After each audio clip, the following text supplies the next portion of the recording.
Hello everybody, it's me, Bladecharge, and I know that me, Bladecharge, is a little bit late with this update for Warhammer 40k, but however, we are here and we're gonna get things rolling and going and going.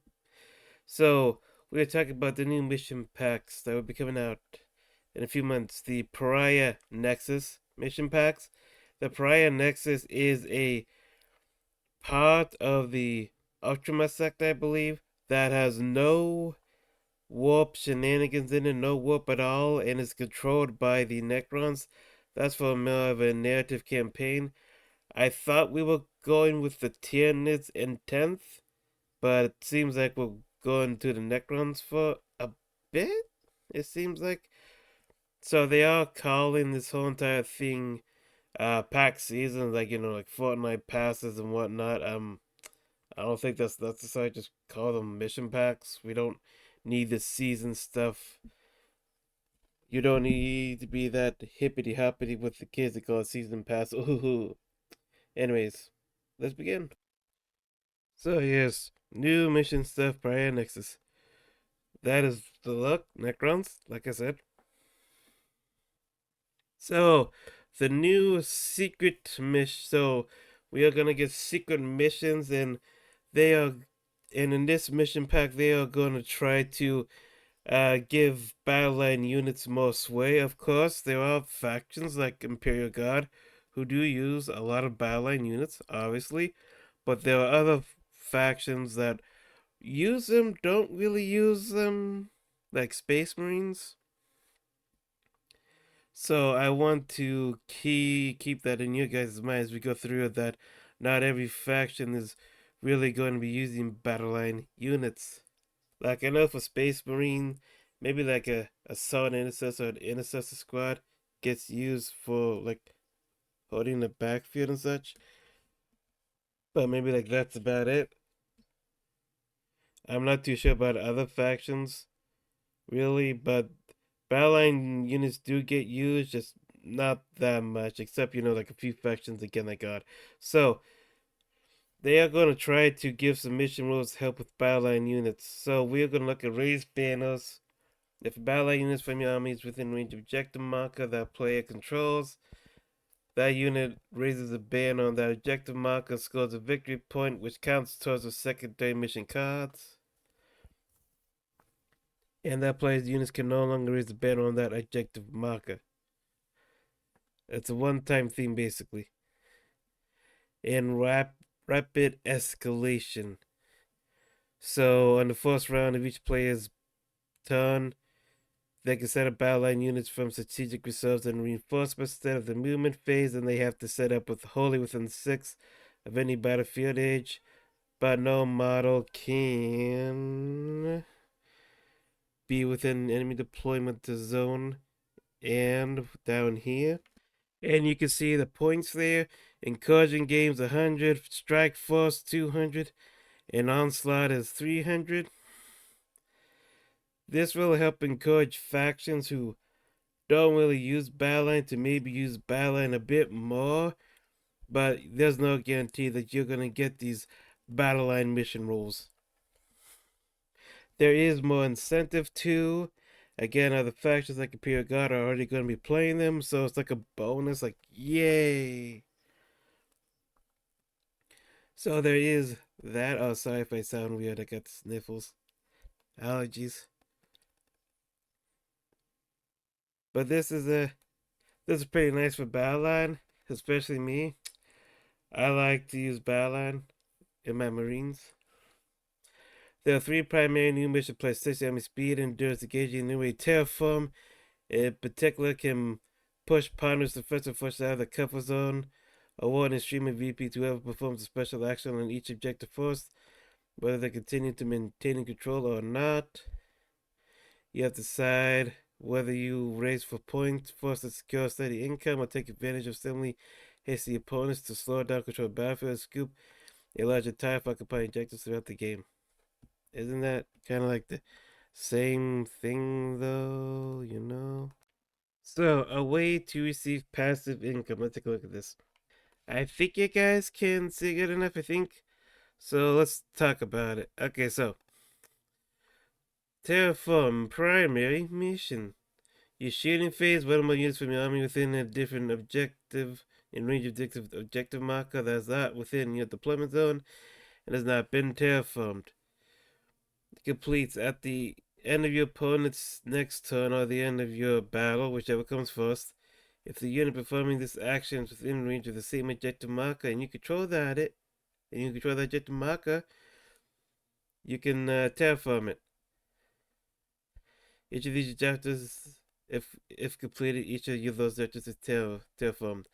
So basically, you go on it, you hold it, it becomes terraformed on your shooting phase. Well, it's not in shooting phase.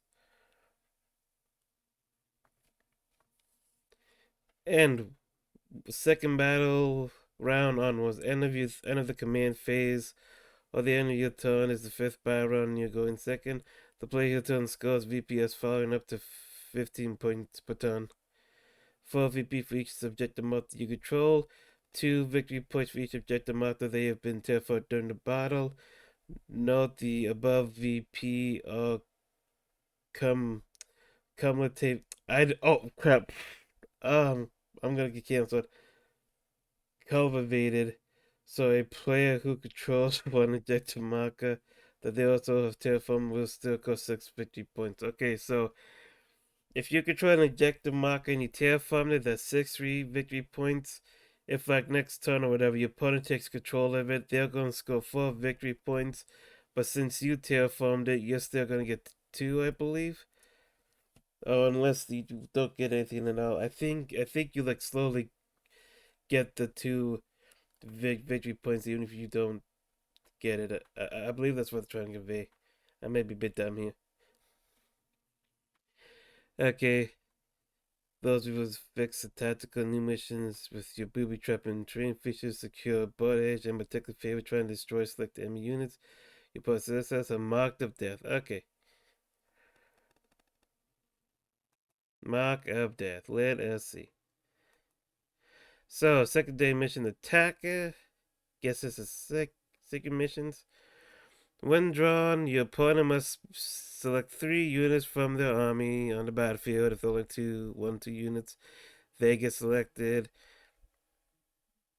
They must select those units, and if there are no units on the battlefield, that you discard this to get a new secondary card. Okay.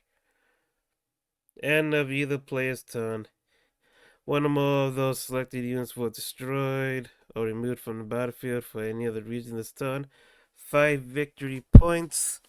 So at max, you get 15 victory points. Okay, look, sorry, I was adjusting my seat there. Boom. Yeah, I'll bring this up here a little bit more. There. Okay. Good. I like the game is they play secret missions that kept hidden from your opponent to the end of the game. Well, what the heck did you show Mark of Death first for? You clearly have to show your opponent. You have to have them select, so they have to know about it. What's the point?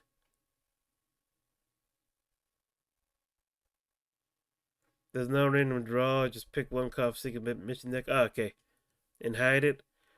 But you show a terrible example. You have to show them this because they have to select, so they have to know about it. Okay, special condition. If you on the GC 20 victory points, step with that one. That's 15.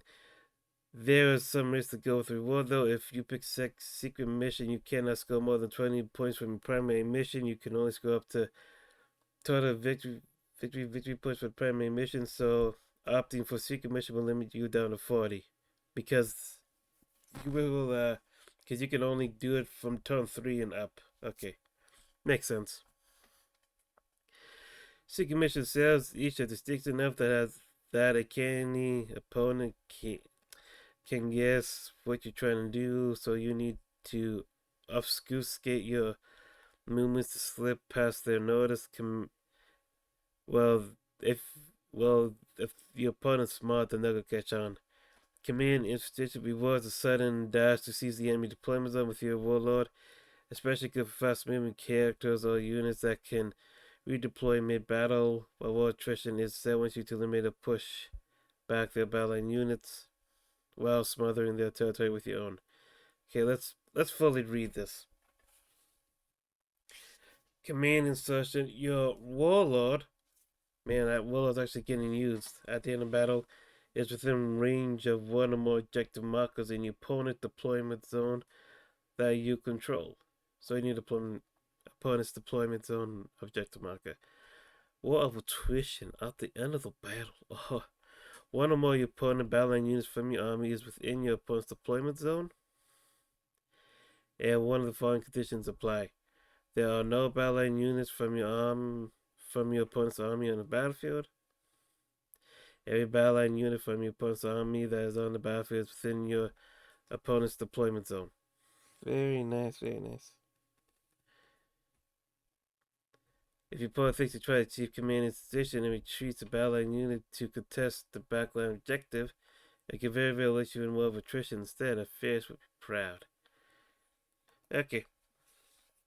The two other ones that can help you out, Shadow he said, so Shakahisha takes you throwing caution to the wind and recklessly withering or outright destroying every single unit in your opponent's army while keeping any spells away from objective. So basically, Shadow Cohesion is we're balling. If you want to just control as much as possible when the game comes to a close, Unbroken Wall gives you points for seasonlessly objectives outside your deployment zone. Okay. Shadow Cohesion, like mentioned before, and the battle when you wiped out your opponent's entire army. Or every unit from your opponent's army that's on the battlefield meets one or more of these following conditions. That unit's battle shocked. Units below half strength. That unit is more than 3 away from all objective markers. Okay.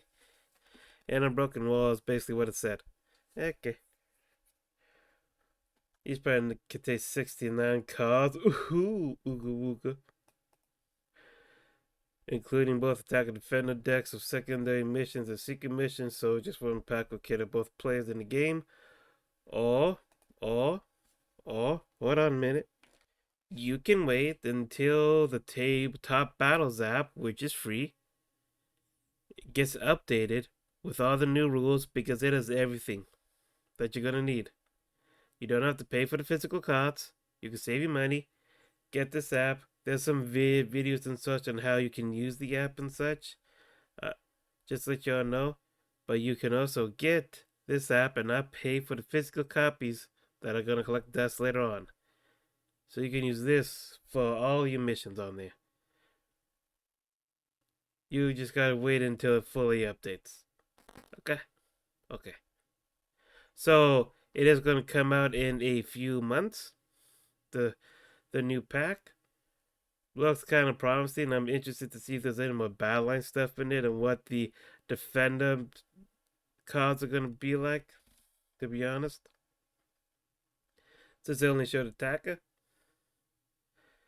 Games Workshop needs to be careful what they're showing off for us to make things make any, sense. So, there we go. I don't like it they call the season pass. Like, you have to cater to your competitive and your casual. You have to do both. You can't just mostly do one over the other. There's a balance. Like Kratos says, a balance is all things should be. Or something like that. I probably messed that up. But you have to cater to both sides. Some people are upset that it's getting released early because they don't play that many games. When your game that you're playing, like Magic the Gathering, Yu-Gi-Oh!, Pokemon, whatever, has a meta, the company has to balance sort of for casual and competitive play, but I guess Games Workshop's kind of weird since they sell models before the game, so it's like, Anyway, though, well, tell me what you guys think. Leave a comment down below. And I'll see you guys next time. Bye.